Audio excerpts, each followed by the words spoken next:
الحمدللہ والصلاة والسلام علی رسول اللہ وعلی آلہ وصحبہ وموالا۔ محترم بھائیوں اور دینی بہنوں، السلام علیکم ورحمۃ اللہ وبرکاتہ۔ جیسا کہ آپ نے سنا کہ آج کا ہماری گفتگو کا ٹاپک ہے کویت کے تئیں ہماری ذمہ داری۔ کویت میں ان دنوں جو حالات ہیں ان میں ہر دوسرا آدمی ذہنی دباؤ اور ڈر کا شکار ہے۔ کہیں جان کا ڈر ہے، کہیں نوکری چھوٹ جانے کا غم ہے، تو کہیں اپنے وطن واپس نہ جا پانے کی طرف۔ ہر طرف ایک اضطراب کی کیفیت ہے اور ایسا لگتا ہے جیسے پریشانیوں نے ہمیں چاروں طرف سے گھیر لیا ہے۔ ان حالات میں اہم سوال یہی ہے کہ ہم ہمت کیسے جٹائیں؟ پھر کویت جو ہمارا وطن ثانی ہے، اس کے تئیں ہماری کیا اخلاقی ذمہ داری ہوتی ہے، کیا دینی ذمہ داری ہونی چاہیے؟ تو آج کی میری جو گفتگو ہوگی 3 پوائنٹس پر ہوگی۔ پہلے نمبر پر ہم جانیں گے کہ آزمائش اور پریشانی میں ایک سچے مومن کا رول کیا ہوتا ہے۔ دوسرے نمبر پر ہم جانیں گے کہ کویت کے تئیں ہماری ذمہ داری کیا بنتی ہے، اور تیسرے نمبر پر ہم جانیں گے کہ اسلام نے آزمائش سے نجات کے راستے کیا کیا بیان کیے ہیں۔ گفتگو بہت اہم ہونے والی ہے، دل حاضر کر کے ہماری باتوں پر دھیان دیجیے۔ آج بہت سارے حقائق بھی کھلنے والے ہیں۔ تو میرے بھائیوں، سب سے پہلا پوائنٹ، آزمائش اور پریشانی میں ایک سچے مومن کا کیا رول ہوتا ہے۔ میرے بھائیوں اور دینی بہنوں، ایک مومن کے لیے اللہ رب العالمین کی طرف سے سب سے بڑی توفیق یہ ہوتی ہے کہ وہ ہر حال میں اپنے دین پر مضبوطی سے جمع رہتا ہے۔ نہ تو کوئی مصیبت اس کا قدم ہلا پاتی ہے اور نہ ہی کوئی نعمت اسے سرکشی کا شکار بنا پاتی ہے۔ اسی لیے پیارے نبی صلی اللہ علیہ وسلم نے صحیح مسلم کی روایت کے مطابق ایک مومن کا کردار بیان فرمایا، عجبا لامر المؤمن ان امرہ کلہ خیر ولیس ذلک لاحد الا للمؤمن۔ مومن کا معاملہ کیا ہی تعجب خیز ہوتا ہے، اس کے ہر معاملے میں بہتری ہوتی ہے، اور یہ چیز صرف مومن کو حاصل ہوتی ہے۔ ان اصابتہ سراء شکر فکان خیر اللہ وان اصابتہ ضراء صبر فکان خیر اللہ، کہ اگر اسے خوشی ملتی ہے تو اس پر وہ اللہ کا شکر ادا کرتا ہے اور یہ چیز اس کے لیے بہتر ہوتی ہے۔ اگر غم لاحق ہوتا ہے اور صبر کرتا ہے تو یہ چیز اس کے لیے بہتر ہوتی ہے۔ اسی لیے امام ابن القیم رحمۃ اللہ علیہ نے اپنی مشہور کتاب الوابل الصیب میں اپنے شیخ الاسلام ابن تیمیہ رحمۃ اللہ علیہ کا یہ قول نقل کیا ہے کہ میں نے شیخ الاسلام ابن تیمیہ رحمۃ اللہ علیہ کو فرماتے ہوئے سنا، ان فی الدنیا جنت من لم يدخلها لم يدخل جنت الآخرہ۔ دنیا میں ایک ایسی جنت ہے کہ جو اس میں داخل نہ ہوا وہ آخرت کی جنت میں داخل نہیں ہو سکے گا۔ گویا کہ یہ دنیا بھی جنت رکھتی ہے۔ اس دنیا کی جنت سکون کی جنت ہے۔ انسان پریشانی میں ہے، مصیبت میں ہے، لیکن اس وقت بھی اس کو سکون حاصل ہے، ٹینشن فری زندگی گزار رہا ہے۔ تو سوال یہ ہے کہ ایک سچا مومن مصیبتوں کے درمیان سے اپنا سکون کیسے نکالتا ہے؟ حالات کیسے بھی سخت ہوں، غموں کے پہاڑ ہی کیوں نہ ٹوٹ رہے ہوں، اس کا دل پرسکون کیسے ہوتا ہے، اس کا نفس مصیبت پر راضی کیسے رہتا ہے؟ 5 پوائنٹس ہم آپ کے سامنے رکھیں گے۔ ہمیشہ ہر وقت پریشانی میں انہیں اپنے سامنے رکھیے۔ پہلا پوائنٹ ہے، ایک مومن اس بات کا احساس رکھتا ہے کہ آزمائش اللہ تعالیٰ کا نظام ہے۔ آزمائش کے بغیر زندگی ہوتی ہی نہیں۔ دنیا مسائل کا ہی نام ہے۔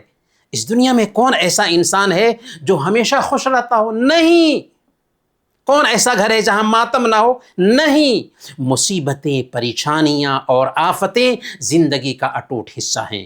گو سراپا کیف عشرت ہے شراب زندگی، اشک بھی رکھتا ہے دامن میں سحاب زندگی۔ اگر یہ مصیبتیں کسی فاسق و فاجر پر آتی ہیں تو اس کے کالے کرتوت کا نتیجہ ہوتی ہیں، لیکن اگر یہ مصیبت کسی بندے مومن پر آتی ہے تو اس کے ایمان کی پہچان ہوتی ہے۔ ہمارے رب نے کہا احسب الناس ان یترکوا ان یقولوا آمنا وهم لا یفتنون، کیا لوگوں نے یہ گمان کر رکھا ہے کہ وہ صرف اتنا کہہ دینے سے چھوڑ دیے جائیں گے کہ ہم ایمان لائے ہیں اور ان کو آزمایا نہیں جائے گا؟ نہیں، ان کی آزمائش ہونے والی ہے، یہ دنیا کی ریت ہے، اس سے کوئی بچ نہیں سکتا۔ اسی لیے پیارے نبی صلی اللہ علیہ وسلم سے پوچھا گیا تھا، سنن ترمذی کی یہ روایت ہے کہ کون لوگ سب سے زیادہ دنیا میں آزمائے جاتے ہیں؟ تو آپ نے کیا فرمایا؟ الانبیاء ثم الامثل فالامثل، سب سے زیادہ آزمائش انبیاء کی ہوتی ہے، پھر ان کے بعد جو زیادہ ایمان والے ہوتے ہیں ان کی آزمائش ہوتی ہے۔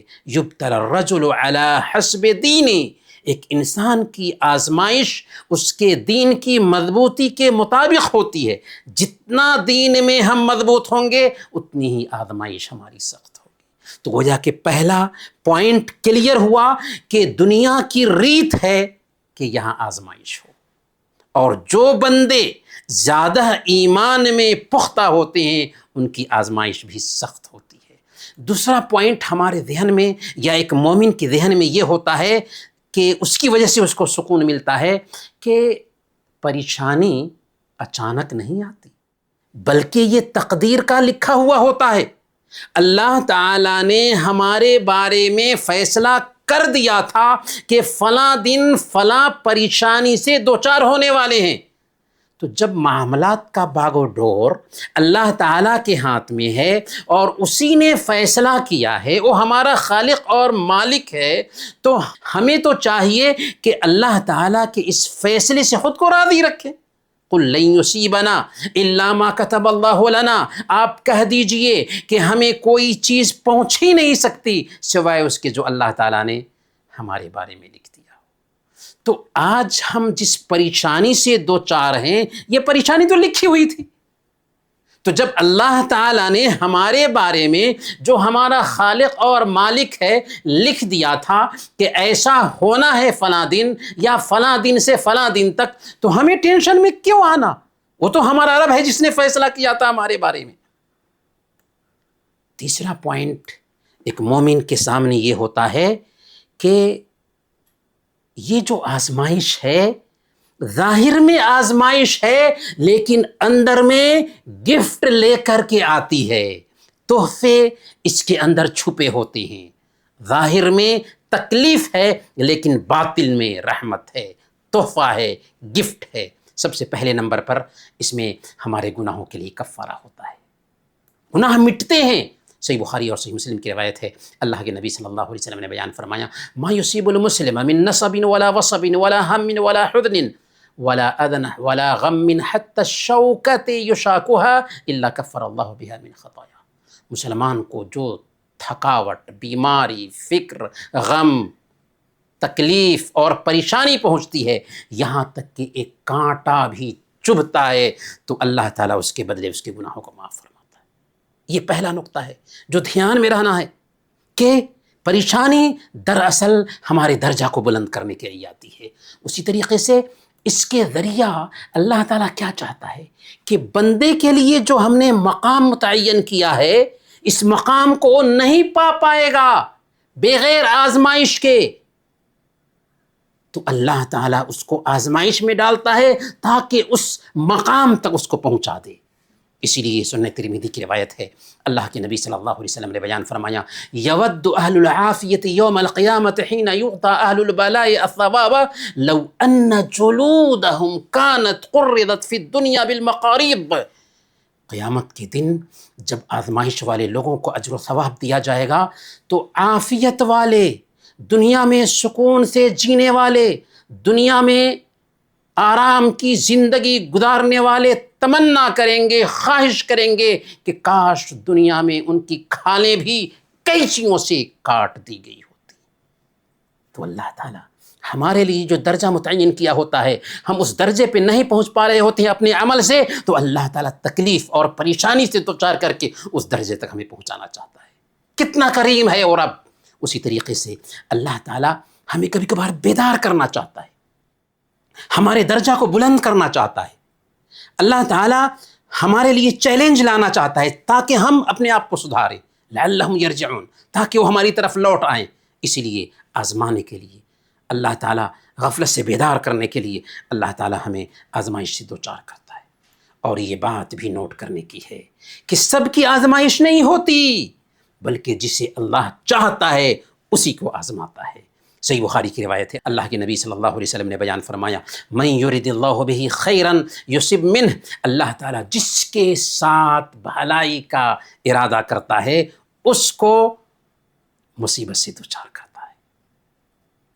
اور پیارے نبی صلی اللہ علیہ وسلم سنن ترمذی کی روایت کے مطابق بیان فرماتے ہیں، ان عظم الجزاء مع عظم البلاء، بڑا بدلہ بڑی آزمائش کے ساتھ ہے۔ جتنا بڑا انعام ہوگا اتنی بڑی آزمائش ہوگی۔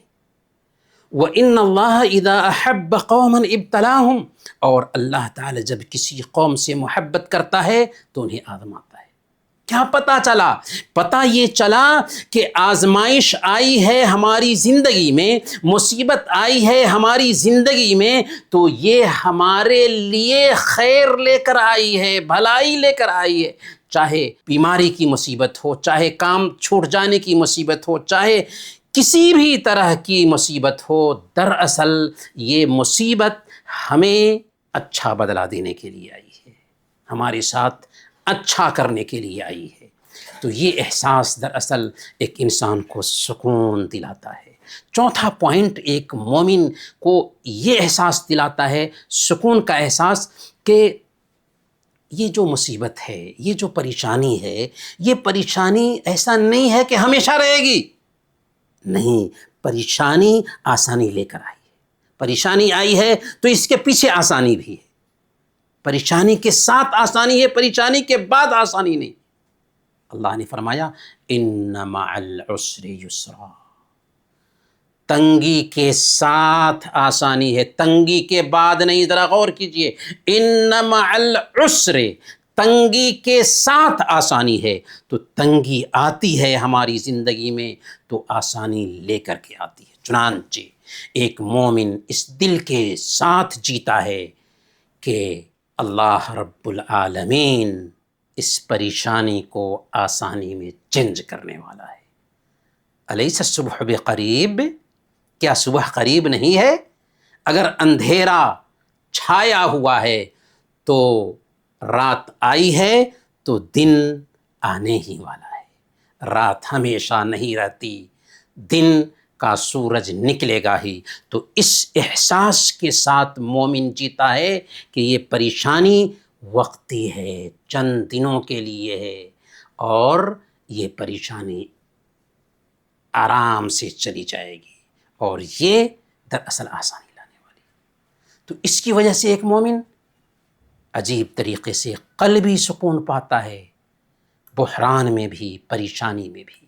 پانچواں پوائنٹ کہ اللہ کے بارے میں ایک مومن جو ہے نا، ہمیشہ، ہر وقت، ہر آن اچھا گمان رکھتا ہے۔ وہ یہ سوچتا ہے کہ یہ پریشانی رب کی طرف سے آئی ہے، اور ہمارا رب جو ہمارا پیدا کرنے والا ہے، ہمارا خالق ہے، ہمارا مالک ہے، ہمارے بارے میں غلط فیصلہ کیسے کرے گا؟ اچھا گمان رکھتا ہے ہمیشہ ایک مومن اپنے رب کے بارے میں۔ وَمَن يَتَوَكَّلْ عَلَى اللَّهِ فَهُوَ حَسْبُهُ، جو اللہ پر بھروسہ کرتا ہے اللہ اس کے لیے کافی ہو جاتا ہے۔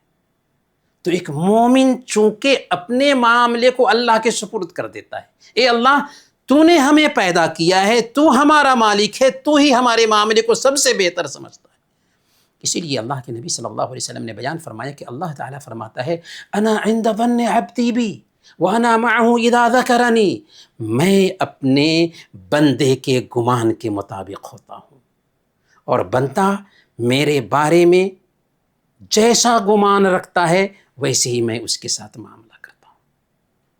مسند احمد کی ایک روایت میں اللہ کے نبی صلی اللہ علیہ وسلم نے بیان فرمایا کہ اللہ تعالیٰ فرماتا ہے کہ ان ظن بی خیرا فلہ وان ظن شرا فلہ، اگر بندہ میرے بارے میں اچھا گمان رکھتا ہے اس کو اچھائی ملتی ہے، اگر برا گمان رکھتا ہے تو اس کو برائی ملتی ہے۔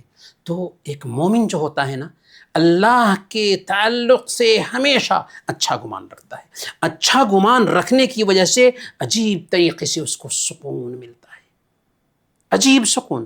اور سب سے اہم نقطہ ایک مومن کی زندگی میں یہ ہوتا ہے کہ وہ اپنے سے نیچے والوں کو دیکھتا ہے، اپنے سے اوپر والوں کو نہیں دیکھتا۔ اور یہی نقطہ پیارے نبی صلی اللہ علیہ وسلم نے ہمیں سکھایا، انظروا الی من هو اسفل منکم ولا تنظروا الی من هو فوقکم۔ اپنے سے نیچے والوں کو دیکھو، اپنے سے اوپر والوں کو مت دیکھو، یہ زیادہ مناسب ہے کہ تم اللہ کی نعمت کو حقیر نہ سمجھو۔ یہ 5 اہم پوائنٹس ہیں۔ ایک بندہ ایمان کی حالت میں ہوتا ہے تو وہ یہ سمجھتا ہے پہلے نمبر پر کہ آزمائش ہونی ہی تھی، یہ دنیا کی ریت ہے۔ دوسرے نمبر پر وہ یہ سوچتا ہے کہ یہ جو ہوا ہے الٹپ نہیں ہوا، رب کی مرضی سے ہوا ہے، رب کے فیصلے سے ہوا ہے۔ تیسرے نمبر پر ایک مومن یہ سوچتا ہے کہ پریشانی ہمارے درجے کو بلند کرنے کے لیے آئی ہے۔ چوتھے نمبر پر ایک بندہ یہ سوچتا ہے کہ پریشانی آسانی لے کر کے آئی ہے، اس کے پیچھے آسانی ہے۔ اور 5ویں نمبر پر ایک بندے مومن اللہ تعالیٰ سے اچھا گمان رکھتا ہے، یہاں تک کہ مصیبت اور پریشانی میں بھی اس کو سکون ملتا ہے۔ اسی لیے شیخ الاسلام ابن تیمیہ رحمۃ اللہ علیہ نے کہا کہ دنیا میں ایک جنت ہے، جو اس جنت میں داخل نہ ہو سکا آخرت کی جنت میں داخل نہ ہو سکے گا۔ تو میرے بھائیوں، یہ سکون حاصل کرنے کی کوشش کرنی چاہیے۔ اب آئیے ہم دوسرے پوائنٹ کی طرف آتے ہیں۔ یہ پوائنٹ ہے کہ آج کے وقت میں، موجودہ حالات میں کویت کے تئیں ہماری کیا ذمہ داری ہونی چاہیے۔ میرے بھائیوں اور دینی بہنوں، کویت ہمارا وطن ثانی ہے، جہاں پر ہم امن سے رہتے ہیں۔ جی ہاں، امن سے رہتے ہیں، روزی کماتے ہیں۔ کتنے لوگ سالوں سے یہاں رہ رہے ہیں، اپنا گھر بنایا، املاک اکٹھا کیا، بچوں کو ایجوکیٹ کیا اور خوشحال زندگی گزار رہے ہیں۔ آخر ایسا ہے یا نہیں؟ ذرا دل سے پوچھیے اور پھر جواب دیجیے، ایسا کیسے ہو سکا؟ اللہ کی توفیق کے بعد کویت میں جو امن و امان کا ماحول ہے، اس کی وجہ سے ہو سکا ہے۔ ہم کویت میں دیکھتے ہیں کہ ایک عورت رات کے 12 بجے جہاں چاہتی ہے جاتی ہے اور کوئی اس کو روک ٹوک کرنے والا نہیں ہوتا۔ یہ اس بات کی دلیل ہے کہ یہ ملک پرامن ملک ہے۔ میرے بھائیوں اور پیاری بہنوں، کویت ویلفیئر کا کام کرنے والا بہت بڑا ملک ہے۔ ظاہر میں تو چھوٹا ملک ہے، لیکن ویلفیئر کے کام میں سب سے آگے رہنے والا ملک ہے۔ اس سرزمین کو انسانیت کی سرزمین کہا جاتا ہے۔ جی ہاں، کویت کی دھرتی پوری دنیا میں خیر و بھلائی اور ویلفیئر کے کاموں کے لیے اپنی پہچان رکھتی ہے۔ دنیا کے کسی بھی کونے میں کوئی آفت آ جائے، زلزلہ آ جائے، طوفان آ جائے، تباہی آ جائے، اللہ کا شکر ہے کہ کویت والے ان کا ہیلپ کرنے میں سب سے آگے ہوتے ہیں۔ کویتی دنیا کے تنگ دست اور محتاج لوگوں کی مدد کرنا اپنا اخلاقی فریضہ سمجھتے ہیں۔ دنیا کے کونے کونے میں چلنے والے ویلفیئر کے ادارے، دینی مدارس اور یونیورسٹیاں، ہر جگہ کویت کا خیر کسی نہ کسی طریقے سے پہنچ رہا ہے۔ یہ خوبی میرے بھائیوں پٹرول کے ذخائر پیدا ہونے کے بعد اچانک ان کے اندر پیدا نہیں ہوئی ہے، نہیں، بلکہ پٹرول کا پتہ لگنے سے پہلے بھی ان کے اندر وہی خیر کا جذبہ پایا جاتا تھا۔ بہت سارے لوگ ان حقائق کو نہیں جانتے، اسی لیے ضرورت سمجھی گئی کہ ان باتوں کے ساتھ آپ سے روبرو ہوا جائے۔ میرے بھائیوں، پٹرول کے ذخائر پیدا ہونے کے بعد باضابطہ بڑی بڑی ویلفیئر کی کمیٹیاں وجود میں آئیں کویت میں، جن میں مشہور کمیٹیوں میں جمعیت النجات الخیریہ ہے، جس کی بہت ساری کمیٹیوں میں سے ایک کمیٹی لجنت التعریف بالاسلام ہے، جس کے ذریعہ 1 لاکھ سے زیادہ لوگوں کو ہدایت ملی ہے۔ یہ کیا کویت کا خیر کم ہے؟ جمعیت احیاء التراث الاسلامی، اس کے بھی مختلف برانچز کویت میں پھیلے ہوئے ہیں، اس کا خیر دنیا کے ہر خطہ میں پایا جاتا ہے۔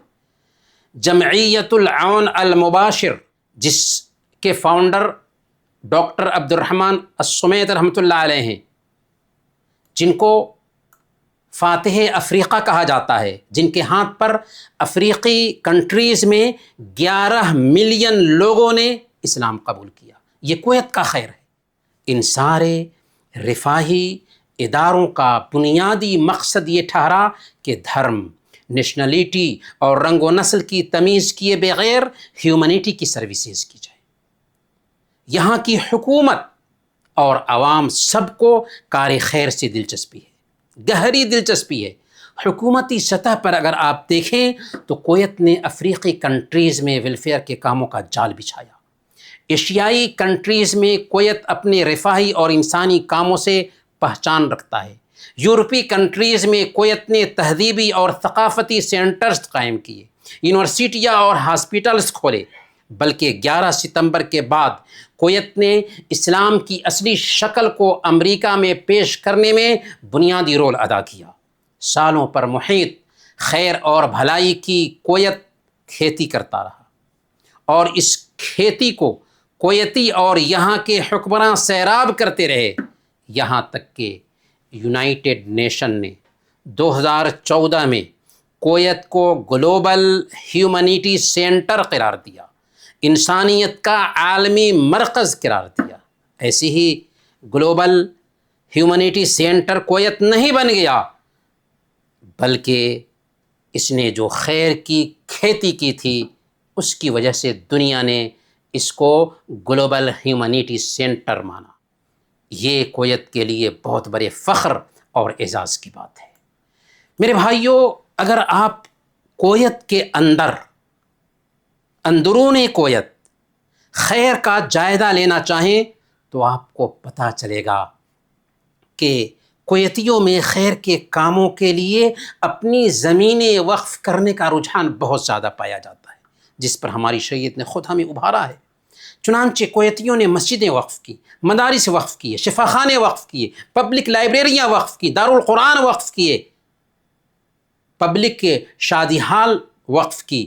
آج کویت کی اکثر مسجدیں کسی نہ کسی کویتی کے نام سے موسوم ہیں، کیونکہ انہیں کی وقف کردہ زمین ہے، انہوں نے ہی اسے بنوایا ہے۔ کویت کے ہر علاقے میں دارالقرآن قائم ہے۔ دارالقرآن میں کیا ہوتا ہے؟ تعلیم بالغہ کا وہاں پر نظام رکھا گیا ہے۔ اجنبی لوگ وہاں پہ جا کر کے، مرد ہوں خواتین ہوں، سب کے سب تعلیم حاصل کر سکتے ہیں، اور آپ کو قدم قدم پر اوقاف کی بلڈنگیں ملیں گی، جہاں ائمہ اور مؤذنین اور منسٹری آف اوقاف کے لوگ رہتے ہیں فری میں۔ ریڈیو کویت اجنبی زبانوں میں سروسز دیتا ہے، مختلف زبانوں میں۔ اسی طرح ریڈیو قرآن ہے، جس پر 24 گھنٹے قرآن کی تلاوت نشر ہوتی رہتی ہے۔ کویت کی بہت ساری مسجدوں میں منسٹری آف اوقاف کی طرف سے اجنبی زبانوں میں خطبہ جمعہ کا اہتمام کیا جاتا ہے، گویا کہ ہم اپنے ملک میں ہوں۔ باضابطہ خطیب اپنی زبان میں خطبہ دیتا ہے، مسجدوں میں اجنبی زبانوں میں دینی دروس کا اہتمام ہوتا ہے۔ ہم مسجد میں جاتے ہیں، درس چل رہا ہوتا ہے تیلگو میں، تمل میں، ملیالم میں، ہندی میں، اردو میں۔ اوقاف کی طرف سے اجنبی بچوں اور بچیوں کے لیے مساجد میں قرآنی حلقات قائم کیے گئے ہیں، جہاں ہمارے بچے اور ہماری بچیاں قرآن کے حافظ بن جاتے ہیں، یا کم سے کم کچھ پارے یاد کر لیتے ہیں، اور ہم اور آپ اس ملک کے پرامن فضا میں رہ کر کے اپنی مالی حالت کو بہتر بنا رہے ہیں، جس سے ہمارے بچوں کی کفالت ہو رہی ہے۔ میرے بھائیوں، حقائق کا اعتراف کرنا چاہیے۔ کویت کے تئیں ہماری سب سے پہلی ذمہ داری یہ بنتی ہے کہ ہم اس ملک سے صرف اس لیے محبت نہ کریں کہ یہاں ہماری روزی روٹی کا انتظام ہوتا ہے۔ نہیں، ایک مسلمان صرف اس لیے محبت نہیں کرتا کسی ملک سے، بلکہ اس لیے اس ملک سے محبت ہونی چاہیے کہ یہ خیر کی زمین ہے، یہاں بھلائی کی کھیتی ہوتی ہے، بھلائی کی زمین ہے، یہاں کے باسیوں کی فطرت میں توحید ہے، سنت ہے، ہمدردی رچی بسی ہے، یہاں کے رہنے والے دن رات دین اور ملت کی خدمت میں لگے ہوئے ہیں، یہاں کے حکمراں بھی عبادت گزاروں کی سرپرستی کرتے ہیں، قرآن کریم کے حفظ کا ملکی سطح پر کمپٹیشن رکھتے ہیں۔ اللہ تعالیٰ نے پیٹرول کے ذخائر سے اس ملک کو ایسے ہی مالا مال نہیں کر دیا ہے۔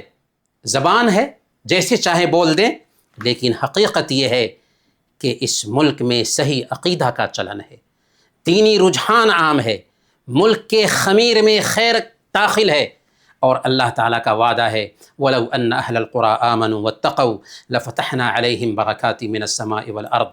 اگر بستی والے ایمان لاتے اور تقویٰ کی روش اختیار کرتے تو ہم ان پر آسمان اور زمین کی برکتوں کے دروازے کھول دیتے۔ یہ جو برکتوں کے دروازے کھلے ہوئے ہیں، یہ ایمان اور تقویٰ کی بنیاد پر ہے۔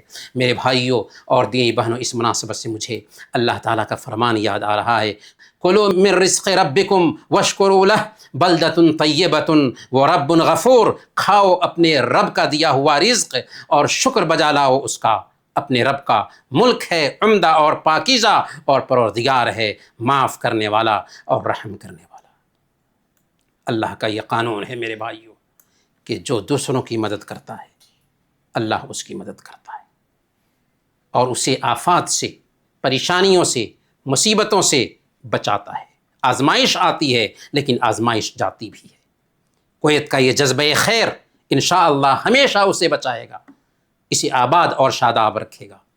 لہذا سب سے پہلے بحیثیت ایک تارک وطن ہونے کے، ہم ملک کویت میں رہتے ہیں، تو اس کویت میں پرامن ملک میں رہتے ہوئے ہمارے لیے روزی کا انتظام ہو سکا ہے، اس نعمت کا احساس ہمارے دل میں ہونا چاہیے۔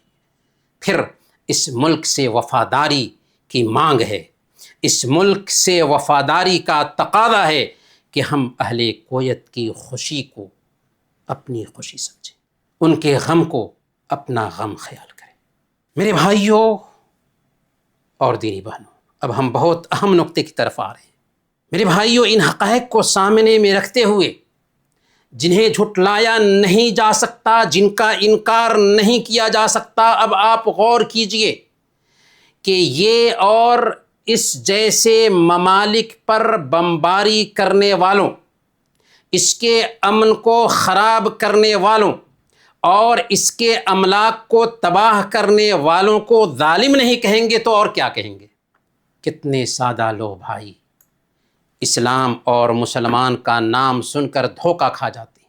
اگر کوئی بڑا ظالم کسی دوسرے ظالم پر ظلم کر رہا ہے تو کچھ دیر کے لیے وہ مظلوم ہو سکتا ہے، لیکن اس مظلوم کو کسی دوسرے امن پسند اور خیر کے گہوارہ ملک پر ظلم کرنے کا جواز ہرگز حاصل نہیں ہوتا۔ پھر اگر آپ جاننا چاہتے ہیں تو ذرا اس ظالم کی تاریخ تو پڑھیے۔ آئیے 10 پوائنٹ میں ہم آپ کو بتاتے ہیں بالکل سرسری طور پر اس ظالم کی تاریخ کیا ہے۔ اسے وجود میں لانے والا عبداللہ بن سبا جیسا یہودی منافق ہے۔ دوسرے نمبر پر جس کی غداری کے واقعات سے پوری اسلامی تاریخ بھری پڑی ہے، تاریخ کو پڑھ کے دیکھ لیجیے۔ تیسرے نمبر پر جس نے لاکھوں سنیوں کا اپنے ملک سے صفایا کیا اور بشار اسد جیسے ظالم بادشاہ کے ساتھ مل کر سیریا میں لاکھوں سنیوں کا قتل عام کیا۔ چوتھے نمبر پر جو قرآن میں تحریف اور تبدیلی واقع ہونے کا عقیدہ رکھتا ہے۔ پانچویں نمبر پر جو اسلام کے پہلے اور دوسرے خلیفہ حضرت ابو بکر اور حضرت عمر رضی اللہ عنہما پر لعنت بھیجنا اپنے دین کا حصہ سمجھتا ہے۔ چند صحابہ کے علاوہ سب کی تکفیر کرتا ہے۔ صدیقہ بنت صدیق ام المؤمنین سیدہ عائشہ صدیقہ رضی اللہ تعالی عنہا کے بارے میں نہایت گندی زبان استعمال کرتا ہے۔ ایسے الفاظ ہم نہیں لا سکتے اپنی زبان پر۔ اپنے بچوں کو سکھاتا ہے کہ کہو عائشہ فی النار، نعوذ باللہ کہ عائشہ جہنمی۔ چھٹے نمبر پر جس کا عقیدہ ہے کہ وہی حضرت علی رضی اللہ تعالی عنہ پر آنے کی بجائے جبریل نے غلطی سے نبی اکرم صلی اللہ علیہ وسلم پر نازل کر دی، یہ کون سا دین ہے؟ ساتویں نمبر پر جو اپنے 12 اماموں کو انبیاء کے جیسے معصوم سمجھتا ہے اور امامت کے انکار کو نبوت کے انکار سے بھی زیادہ برا سمجھتا ہے۔ 8ویں نمبر پر جس کے عقیدے کا حصہ تقیہ ہے جو نفاق کا دوسرا نام ہے۔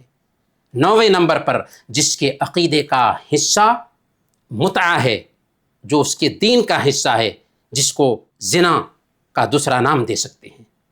اور 10ویں نمبر پر جس کا پلان ہے کہ حرمین شریفین پر قبضہ کرنے کے بعد ابو بکر اور عمر رضی اللہ عنہما اجمعین اور ان کی قبروں سے ان کو نکال کر سب سے پہلے ہم سولی پر لٹکائیں گے۔ میرے بھائیوں ذرا سوچو، ایسا کفریہ عقیدہ رکھنے والی حکومت اگر ایسے ملکوں کو تباہ کرنے میں لگی ہو جو امن پسند ہیں، جو صحیح عقیدہ کو پھیلانے میں لگے ہوئے ہیں، جن کا خیر دنیا کے کونے کونے میں پھیلا ہوا ہے، تو ہماری اخلاقی اور دینی ذمہ داری کیا بنتی ہے؟ ذرا ٹھنڈے دل سے سوچیے، جذبات میں نہیں آنا چاہیے، ٹھنڈے دل سے سوچنا چاہیے، پھر فیصلہ لینا چاہیے۔ اس لیے کویت اور خلیجی عرب ممالک اس وقت جس بحرانی حالات سے گزر رہے ہیں، اس بات کا تقاضا کرتے ہیں کہ ایک عقل مند انسان اپنے نفس کے ساتھ انصاف کرے، سچائی اور غیر جانبداری کے ساتھ حق کا ساتھ دے۔ حق کبھی ظالم کے ساتھ نہیں ہوتا میرے بھائیوں، چاہے ساری دنیا اس کی تائید کر رہی ہو۔ ایسے حالات میں جذبات کے بہاؤ میں بہنے کی بجائے سنجیدگی سے سوچنے کی ضرورت ہے۔ یقیناً کامیاب اور خوش نصیب وہ نہیں ہے جو خبریں پھیلانے میں جلد بازی سے کام لے، وہ نہیں ہے جو تجزیہ اور تبصروں کی بھرمار کر دے، بلکہ حقیقی کامیاب وہ ہے جسے اللہ تعالیٰ نے اضطراب اور بے چینی کے وقت میں ثابت قدم رکھا ہو، جس نے فتنوں کے اترتے وقت اپنی زبان پہ کنٹرول رکھا ہو، جس نے اس وقت صحیح طرز عمل اختیار کیا ہو جبکہ معیار بدل رہے ہوں اور نظریات منحرف ہو رہے ہوں۔ اس لیے میرے بھائیوں ایسے حالات میں کویت کے تئیں ہماری 5 اہم ذمہ داری عائد ہوتی ہے، ہمارے اوپر یہ ذمہ داری عائد ہوتی ہے۔ سب سے پہلے نمبر پر ہماری یہ ذمہ داری ہے کہ ہم حکومت کے ساتھ متحد رہیں۔ ہم کویت میں عہد و پیمان کے ساتھ رہتے ہیں، اس عہد و پیمان کی مانگ یہ ہے کہ ہم حکومت کی بات مانیں، حکومت کی جانب سے جاری ہدایات کی پابندی کریں، ورنہ بہت سارے لوگ جیلوں میں جا چکے ہیں۔ اور یہ ہمارے رب کا حکم ہے، صرف قانون نہیں، رب کا حکم ہے۔ یا ایھا الذین آمنوا اطیعوا اللہ واطیعوا الرسول واولی الامر منکم، اے ایمان والو اللہ کی اطاعت کرو، رسول کی اطاعت کرو، اور ان کی جو تم میں سے صاحب امر ہیں ان کی اطاعت کرو۔ دوسرے نمبر پر میرے بھائیوں افواہوں اور فتنوں سے بچیں۔ اللہ تعالیٰ فرماتا ہے یا ایھا الذین آمنوا ان جاءکم فاسق بنبأ فتبینوا، اے ایمان والو اگر تمہارے پاس کوئی فاسق خبر لے کر آتا ہے تو اس کی تحقیق کر لیا کرو۔ سنن ابی داؤد کی روایت ہے، حضرت ابو ہریرہ رضی اللہ تعالیٰ عنہ بیان فرماتے ہیں اللہ کے نبی صلی اللہ علیہ وسلم نے بیان فرمایا بئس مطیعۃ الرجل ذحم، کہ انسان کے لیے سفر کی بدترین سواری یہ ہے کہ یہ لفظ استعمال کرے کہ لوگوں نے کہا، لوگ کہتے ہیں۔ حدیث کا مقصود یہ ہے کہ بغیر تحقیق کے سنی سنائی باتوں پر بھروسہ نہیں دھرنا چاہیے۔ وہ دفاع میں ایسا کر رہا ہے، امریکی اڈوں پہ حملہ ہو رہا ہے، یہ سفید جھوٹ ہے، چاہے اس کی سرپرستی عالمی میڈیا ہی کیوں نہ کر رہا ہو۔ ہمیں بحیثیت مسلمان افواہوں پر دھیان نہیں دینا چاہیے۔ افواہوں سے دوری میں یہ بات بھی آتی ہے کہ ہم ایسی چیزوں میں دخل نہ دیں جو ہمارا کام نہیں ہے۔ پیارے نبی صلی اللہ علیہ وسلم نے فرمایا من حسن اسلام المرء ترکہ ما لا یعنی، آدمی کے صحیح اسلام کی پہچان یہ ہے کہ ایسی چیز میں نہ پڑے جس کا اس سے تعلق نہیں۔ کیا ضرورت ہے کہ ہر چیز میں ہم داخل ہو جائیں؟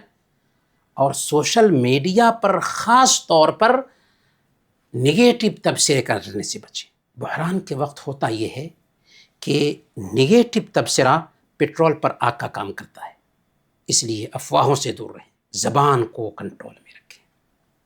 تیسرے نمبر پر جو اہم نقطہ ہے کہ زبان کی حفاظت کریں، اپنے الفاظ پر قابو رکھیں۔ زبان کی کاٹی ہوئی کھیتیاں ہی ہمیں جہنم میں اوندھے منہ گرانے والی ہیں۔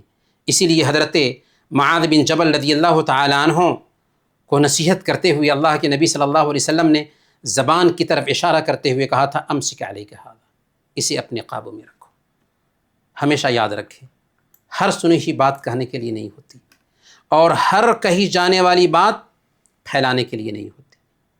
اسی لیے صحیح مسلم کی روایت ہے، پیارے نبی صلی اللہ علیہ وسلم نے بیان فرمایا کفی بالمرء کذبا ان یحدث بکل ما سمع، ایک آدمی کے جھوٹا ہونے کے لیے صرف یہ کافی ہے کہ جو کچھ بھی سنتا ہے اسے بیان کرنے لگ جائے۔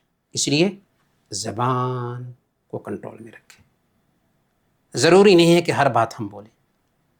اگر ہم نے کوئی ایسی بات بولا جو رب کو منظور نہیں ہے تو کل قیامت کے دن ہمارا مواخذہ ہوگا۔ چوتھے نمبر پر متحد رہیں، تفرقہ بازی سے دور رہیں۔ تفرقہ میں کمزوری ہے، اتحاد میں طاقت ہے۔ اللہ تعالیٰ نے ہمیں یہی حکم دیا ہے وَلَا تَنَازَعُوا فَتَفْشَلُوا وَتَذْهَبَ رِيحُكُمْ، آپس میں جھگڑا نہ کرو ورنہ بزدل ہو جاؤ گے اور تمہاری ہوا اکھڑ جائے گی۔ اور پانچواں اور اہم نقطہ یہ ہے کہ خیر کی کنجی بنے رہے، خیر کی چابی بنے۔ اگر بات کرنی ہے تو اچھی بات کریں، اگر خاموش رہیں تو شر اور برائی کو دبانے کے لیے خاموش رہیں۔ اللہ کے نبی صلی اللہ علیہ وسلم نے بہت پتے کی بات بتائی، ان من الناس مفاتیح للخیر مغالق للشر، لوگوں میں کتنے لوگ ہوتے ہیں جو خیر کی کنجی ہوتی ہیں، شر کو بند کرنے والے ہوتے ہیں، اور کچھ لوگ ہوتے ہیں جو شر کی کنجی ہوتے ہیں، خیر کو بند کرنے والے ہوتے ہیں۔ پیارے نبی صلی اللہ علیہ وسلم نے ہمیں تعلیم دی کہ ہم خیر کی کنجی بنیں، شر کو بند کرنے والے۔ لہذا ہماری یہ ذمہ داری بنتی ہے کہ ہم خیر کی کنجی بنیں۔ اب آخری اور اہم نقطہ یہ رہ گیا ہے کہ اسلامی نقطہ نظر سے آزمائش اور بحران میں ایک مومن نجات کا سامان کیسے حاصل کرے گا۔ اسلام مکمل نظام حیات ہے، زندگی گزارنے کا پورا طریقہ دیتا ہے، اس لیے پریشانیوں سے نکلنے کا بھی اس نے روڈ میپ دیا ہے۔ 5 پوائنٹس کو یہاں بھی دھیان میں رکھیں۔ پہلے نمبر پر سچی توبہ اور استغفار کو اپنائیں۔ پریشانیوں سے نجات پانے کے لیے ہماری ذاتی طور پر محنت یہ ہونی چاہیے کہ سچی توبہ کریں، استغفار کا کثرت سے اہتمام کریں، کیونکہ استغفار پریشانیوں سے نجات کا دروازہ کھولتا ہے۔ حالات کی تبدیلی میں استغفار پہلا قدم ہے۔ دوسرے نمبر پر عبادت کا اہتمام کریں اور اللہ کے حق کی ادائیگی کریں۔ بندے کے لیے اللہ کی مدد تب اس کے ساتھ آتی ہے جبکہ وہ اللہ تعالیٰ کی مدد کرے۔ یا ایھا الذین آمنوا ان تنصروا اللہ ینصرکم ویثبت اقدامکم، اے ایمان والو اگر تم اللہ کے دین کی مدد کرو گے تو اللہ تمہاری مدد کرے گا۔ یہ ہماری ذاتی زندگی میں دین آنا چاہیے، اللہ تعالیٰ کی مدد آئے گی۔ اللہ تعالیٰ نے کیا ضمانت نہیں لی ہے ہماری حفاظت کی؟ فاللہ خیر حافظ وہو ارحم الراحمین، اللہ تعالیٰ بہترین حفاظت کرنے والا ہے اور وہ سب سے بڑھ کر حفاظت کرنے والا ہے۔ اسی لیے ہمیں یہ بات دل کو سکون دیتی ہے کہ الیس اللہ بکاف عبدہ، کیا اللہ تعالیٰ اپنے بندے کے لیے کافی نہیں ہے؟ ہاں، ہمارا رب ہمارے لیے کافی ہے، لیکن رب چاہتا ہے کہ رب کے قانون کو فالو کریں تو اللہ تعالیٰ کی رحمت اترے گی۔ یا ایھا الذین آمنوا اصبروا وصابروا ورابطوا واتقوا اللہ لعلکم تفلحون، اے ایمان والو صبر کرو، مقابلہ میں جم جاؤ اور سرحدوں پر مستعد رہو، اللہ سے ڈرتے رہو تاکہ کامیاب ہو سکو۔ میرے بھائیو، تیسرے نمبر پر ہمیں چاہیے کہ دوسروں کے ساتھ، انسانوں کے ساتھ اچھا معاملہ کریں، صدقات و خیرات کا اہتمام کریں، کیونکہ ناگہانی آفت دراصل صدقات و خیرات کے ذریعہ دور ہوتے ہیں، جاتے ہیں۔ اللہ کے نبی صلی اللہ علیہ وسلم نے بیان فرمایا، صنائع المعروف تقی مصارع السوء والصدقۃ خفیا تطفئ غضب الرب، کہ نیک کام بری موت اور برے انجام سے بچاتے ہیں، اور چھپا کر صدقہ دینا رب کے غصے کو ٹھنڈا کرتا ہے۔ اس لیے حالات جب خراب ہو صدقات و خیرات کرنا چاہیے، غریبوں کے کام آنا چاہیے، اس سے حالات ٹھیک ہوتے ہیں۔ اور چوتھے نمبر پر ماثور اذکار اور دعاؤں کا اہتمام کریں۔ اللہ کے نبی صلی اللہ علیہ وسلم نے پریشانی اور مصیبت کے موقع سے بہت سارے اذکار اور اوراد کا اہتمام کیا ہے، اور ان اذکار کا اہتمام کرنے کا حکم دیا ہے، ان کا اہتمام کرنا چاہیے ہمیں ان حالات میں۔ اللہ کے نبی صلی اللہ علیہ وسلم نے بیان فرمایا کہ حضرت یونس علیہ السلام کی دعا کہ جب ایک بندہ اس کا اہتمام کرتا ہے تو اللہ تعالیٰ پریشانی سے اس کو نجات دیتا ہے۔ لا الہ الا انت سبحانک انی کنت من الظالمین، یہ دعا حضرت یونس علیہ السلام نے کی تھی مچھلی کے پیٹ میں، رات کی تاریکی تھی، سمندر کی تاریکی تھی، مچھلی کے پیٹ کی تاریکی تھی، دعا کیا، اللہ تعالیٰ نے سمندر سے باہر حکم دیا کہ یونس کو ساحل پر اگل دیا جائے۔ دکھ اور پریشانی کے موقع سے اللہ کے نبی صلی اللہ علیہ وسلم یہ دعا فرماتے تھے، یا حی یا قیوم برحمتک استغیث، یا حی یا قیوم برحمتک استغیث، اے زندہ و جاوید، اے کائنات کو سنبھالنے والے، میں تیری رحمت کے ذریعہ تجھ سے فریاد کرتا ہوں۔ تو اس دعا کا بھی اہتمام کرنا چاہیے۔ اسی طریقے سے اللہ کے نبی صلی اللہ علیہ وسلم کی یہ دعا ہے، جب حالات کنٹرول سے باہر ہو جائیں تو ہم یہ دعا کریں، حسبنا اللہ و نعم الوکیل، اللہ ہمارے لیے کافی ہے اور وہ بہترین کارساز ہے۔ یہی وہ کلمہ ہے جو حضرت ابراہیم علیہ السلام نے کہا تھا جب ان کو آگ میں ڈالا جا رہا تھا، اور صحابہ کرام نے بھی اس وقت کہا تھا جب لشکر ان کے خلاف جمع ہوا تھا۔ تو ہمیں بھی کہنا چاہیے جب حالات خراب ہو رہے ہوں، حسبنا اللہ و نعم الوکیل۔ اسی طریقے سے سورہ اخلاص اور معوذتین صبح اور شام 3 مرتبہ ہمیشہ تلاوت کریں۔ سنن ابی داود اور سنن ترمذی کی روایت ہے، حضرت عبداللہ بن خبیب رضی اللہ تعالیٰ عنہ بیان فرماتے ہیں کہ اللہ کے نبی صلی اللہ علیہ وسلم نے ہمیں بیان فرمایا، قل هو اللہ احد والمعوذتین حین تمسی وحین تصبح 3 مرات تکفیک من کل شیء۔ صبح اور شام 3 مرتبہ قل هو اللہ احد، قل اعوذ برب الفلق اور قل اعوذ برب الناس پڑھ لو، تکفیک من کل شیء، ہر چیز سے تمہارے لیے یہ صورتیں کافی ہو جائیں گی، ہر چیز سے تمہارے لیے یہ صورتیں کافی ہو جائیں گی، غم سے کافی ہو جائیں گی، پریشانی سے کافی ہو جائیں گی، جنات کے شر سے کافی ہو جائیں گی، مادی اور نفسیاتی بحران سے کافی ہو جائیں گی۔ اور آخری ہتھیار یہ ہے کہ ہم زیادہ سے زیادہ دعا کریں۔ دعا مومن کے لیے ہتھیار ہے۔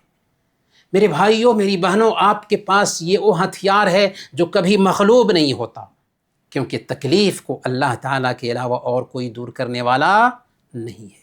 وَإِن يَمْسَسْكَ اللَّهُ بِضُرٍّ فَلَا كَاشِفَ لَهُ إِلَّا هُوَ، اگر تمہیں کوئی تکلیف پہنچائے اللہ تعالیٰ تو اس کے سوا اور کوئی اسے دور کرنے والا نہیں۔ خاص کر جنگ کے حالات میں اللہ کے نبی صلی اللہ علیہ وسلم کا اسوہ ہے کہ زیادہ سے زیادہ دعا کریں۔